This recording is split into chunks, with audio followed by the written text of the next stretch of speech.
ಕನಿಕರಿಸಿ ಆಹಾ. ಅವನ ಹತ್ತಿರಕ್ಕೆ ಹೋಗಿ ಅವನ ಗಾಯಗಳಲ್ಲಿ ಎಣ್ಣೆಗಳನ್ನು ದ್ರಾಕ್ಷಾರಸವನ್ನು ಹೊಯ್ದು ಸಾಕು. ಅವನು ಏನ್ ಮಾಡಿದ? ಅವನ ಹತ್ರ ಏನಿದ್ದು? ಕೆಲವು ಎಣ್ಣೆ, ದ್ರಾಕ್ಷಾರಸ, ಅದನ್ನು ಹಚ್ಚುತ್ತಾನೆ. ಮೂರನೇದಾಗಿ, ನಮಗಿರುವಂತ ನಾವು ಆಶೀರ್ವಾದ ಹೊಂದಿಕೊಳ್ಬೇಕಾದ್ರೆ ನಮಗೆ ದೇವರು ಕೊಟ್ಟಿರುವಂತಹ ತಲಾಂತುಗಳನ್ನು ಮತ್ತು ಸಾಮಗ್ರಿಗಳನ್ನು ಉಪಯೋಗಿಸಿಕೊಳ್ಬೇಕು. ಮೂರನೇದಾಗಿ ಏನು? ಸಾಮಗ್ರಿಗಳನ್ನು, ಸಲಕರಣೆಗಳನ್ನು ಉಪಯೋಗಿಸಿಕೊಳ್ಳಿ. ಯಾಕಂದ್ರೆ ಆದಿ ಕಾಲದಲ್ಲಿ ನಾವು ನೋಡ್ತೀವಿ, ಮೋಶೆ ಅದ್ಭುತ ಮಾಡ್ಲಿಕ್ಕೆ ಏನು ಕಾರಣ ಆಗಿತ್ತು? ಆತನ ಕೈಯಲ್ಲಿ ಒಂದು ಕೋಲಿತ್ತು. ಭಯಂಕರ ಬಹಳ ಅದ್ಭುತಗಳು ಬರ್ಲಿ ಅಂದ್ರೆ ಆಗ್ಲಿಲ್ಲ. ಅದ್ಭುತಗಳು ದೇವರು ಯಾವ್ದನ್ನೋ ಒಂದನ್ನು ಉಪಯೋಗಿಸ್ಕೊಂಡ ಇಲ್ವಾ? ಯಾವುದೋ ಒಂದು ವಸ್ತುನ, ಯಾವುದೋ ಒಂದು ಮಾತನ್ನ, ಯಾವುದೋ ಒಂದು ವಿಷಯನ, ಯಾವುದೋ ಒಂದು ಉಪಯೋಗಿಸ್ಕೊಂಡ ದೇವರು. ಅಲ್ಲಿ ಬರೀ ಪ್ರಾರ್ಥನೆ ವರ್ಕೌಟ್ ಆಗ್ಲಿಲ್ಲ, ಅಲ್ಲಿ ಬರೀ ಪ್ರಾರ್ಥನೆಯಿಂದ ಆಗಿಲ್ಲ, ಪ್ರಾರ್ಥನೆ ಜೊತೆಯಲ್ಲಿ ಕೂಡ ದೇವರು ಕೆಲವೊಂದು ಸಲಕರಣೆಗಳನ್ನ ದೇವರು ಉಪಯೋಗಿಸ್ಕೊಳ್ತಾನೆ. ಎಲ್ಲಾ ಟೈಮಲ್ಲಿ ಪ್ರಾರ್ಥನೆಯಿಂದ ಅದ್ಭುತಗಳಾಗಿಲ್ಲ, ಎಲ್ಲಾ ಸಮಯದಲ್ಲಿ ಪ್ರಾರ್ಥನೆ ಮಾಡಿದ ತಕ್ಷಣ ಅದ್ಭುತಗಳಾಗಿಲ್ಲ. ಕೆಲವೊಂದು ದೇವರು ಹೇಳಿದಾನೆ, ಅದರಂತೆ ಕೆಲವು ವಿಷಯಗಳನ್ನು, ವಸ್ತುಗಳನ್ನು ಅವರು ಉಪಯೋಗಿಸಿದ್ರಿಂದ ಅದ್ಭುತ ಆಗಿದೆ.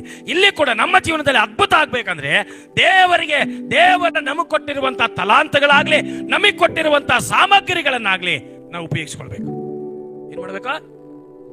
ದೇವರ ಸೇವೆಗಾಗಿ, ದೇವರ ಮಹಿಮೆಗೋಸ್ಕರವಾಗಿ. ಈ ಮನುಷ್ಯನಿಗೆ ತನಗೆ ಬೇಕಾಗಿರ್ಬೋದೇನೋ ಗೊತ್ತಿಲ್ಲ, ಆ ಎಣ್ಣೆ ತನಗೆ ಬೇಕಾಗಿತ್ತೇನೋ ಗೊತ್ತಿಲ್ಲ, ಆ ದ್ರಾಕ್ಷಾರಸ ತನಗೆ ಬೇಕಾಗಿತ್ತೇನೋ ಗೊತ್ತಿಲ್ಲ, ಆದ್ರೆ ದೇವರು ಅವನನ್ನು ಆ ಸ್ಥಾನದಲ್ಲಿ ಅವನಿಗೆ ಸಹಾಯ ಮಾಡೋದಕ್ಕೋಸ್ಕರ, ಅವನನ್ನು ಆಶೀರ್ವಾದ ಮಾಡೋದಕ್ಕೋಸ್ಕರ, ಅವನಿಗೆ ಆರೋಗ್ಯ ಕೊಡುವುದಕ್ಕೋಸ್ಕರವಾಗಿ ದೇವರು ಅವನನ್ನು ಪ್ರೇರೇಪಿಸಿದ್ರಿಂದ ಅದೆಲ್ಲವನ್ನು ಅವನಿಗೆ ಏನ್ ಮಾಡ್ತಾನೆ? ಅವನು ಹಚ್ಚುತ್ತಾನೆ. ನಿಮಗಿರುವಂತದ್ದನ್ನು ನೀವೇನ್ ಮಾಡ್ಬೇಕು? ಇತರರಿಗೆ ಅಥವಾ ದೇವರಿಗೆ ಕೊಡುವಂತದ್ದನ್ನು ಅಭ್ಯಾಸ ಮಾಡ್ಬೇಕು. ಏನ್ ಮಾಡ್ಬೇಕು? ದೇವರ ಪ್ರೇರೇಪಿಸಿದ ಪ್ರಕಾರವಾಗಿ ದೇವರು ಯಾವುದನ್ನು ಕೊಟ್ಟಿದನೋ ಅದರ ಮೂಲಕವಾಗಿ ನಾವೇನ್ ಮಾಡ್ಬೇಕು? ಆಶೀರ್ವಾದವನ್ನು ಹೊಂದಿಕೊಳ್ಳಬೇಕು. ನಾವು ನೋಡ್ತೀವಿ, ಪೇತ್ರರ ಕಾಲದಲ್ಲಿ ಆತನ ಏನ್ ಮಾಡ್ತಾನೆ? ಆಶೀರ್ವಾದ ಕರ್ಚಿಪ್ ಮುಖಾಂತರ ಆಶೀರ್ವಾದ ಕೊಡ್ತಾನೆ, ಹೌದಲ್ವಾ?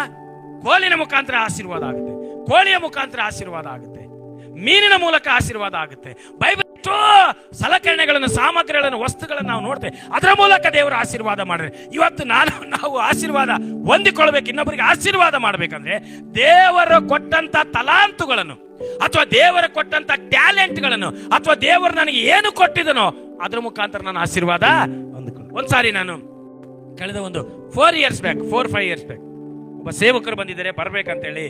ಇನ್ನೊಬ್ಬ ಸೇವಕರು ನನಗೆ ಫೋನ್ ಮಾಡಿ, ನಾನು ಇಲ್ಲಿಂದ ಒಂದು 70 ಕಿಲೋಮೀಟರ್ ದೂರದಲ್ಲಿ ಆ ಸ್ಥಳ, ಅವ್ರ ಹೆಸರು ಹೇಳಲ್ಲ, ಅಲ್ಲಿ ಕರೆದ್ರು. ನಾನು ಹೋದೆ, 2ನೇ ಲೈನಲ್ಲಿ ಕೂತಿದ್ದೀನಿ. ಪಾಸ್ಟರ್ ಮಾತಾಡ್ತಾ ವಾಕ್ಯವನ್ನು ಮುಗಿಸಿದ ಮೇಲೆ ಹೇಳಿದ್ರು, ನಿಮ್ಮ ಹತ್ರ ಏನಿದೆ ಅದನ್ನು ಕೊಡ್ರಿ ದೇವರ ಸೇವೆಗೋಸ್ಕರ ಅಂದ್ರು. ಆಗ ನನ್ನ ಹತ್ರ ಸ್ವಲ್ಪನೇ ಹಣ ಇತ್ತು, ಹಣ ಕಾಕಿದೆ. ಹಿಂಗ್ ಹಿಡ್ಕೊಂಡೆ ವಾಚ್ ಸಿಕ್ತಿ ನನಗೆ.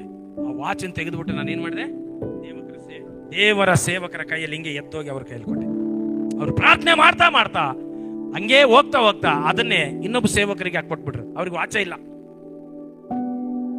ನನಗೆ ಬಹಳ ಆಶ್ಚರ್ಯ ಆಯ್ತು. ಇದು ದೇವರ ನಡೆಸಬೇಕೆ? ಇದು ದೇವರ ಇದು ಕೊಟ್ಟೆ. ಅದಾಗೆ 6ನೇ ದಿವಸದಲ್ಲಿ ದೇವರು ನನಗೆ ಒಂದು ಹೊಸ ವಾಚನ್ನು ಕೊಟ್ಟ. ಬರೀ 4-5 ದಿವಸದಲ್ಲಿ ನನಗೆ ದೇವರು ಹೊಸ ವಾಚನ್ನು ಕೊಟ್ಟ.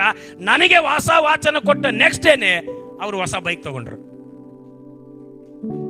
ಯಾಕೆ ಹೇಳ್ತಿದ್ದೀನಿ ನಾನಂತಂದ್ರೆ, ದೇವರು ಇದನ್ನು ಮಾಡು, ಇದನ್ನು ಕೊಡು, ಇದು ಹೀಗೆ ಅಂತ ದೇವರು ಹೇಳಿದ್ರೆ ಇಮ್ಮಿಡಿಯೇಟ್ ಆಗಿ ಮಾಡೋದನ್ನ ನಾವು ಕಲಿಬೇಕು.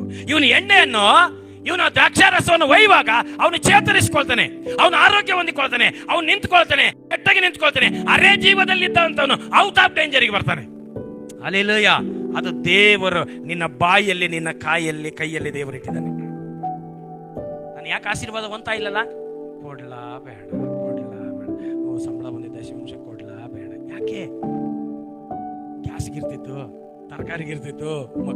ನೋ ದೇವರದಂದಿದ್ದು ದೇವರು ಹೇಳಿ ಮಾಡ್ಲೇಬೇಕು. ದೇವರು ಕೊಡಬಾರ್ದಂದ್ರೆ ನೀವು ಯಾರಿಗೆ ಕೊಡ್ಬೇಡ್ರಿ, ದೇವರು ನಿಮಗೆ ಉತ್ತೇಜನ ಮಾಡ್ತಾನೆ, ಅದು ಮಾಡ್ರಿ. 3ನೇದಾಗಿ ಏನು?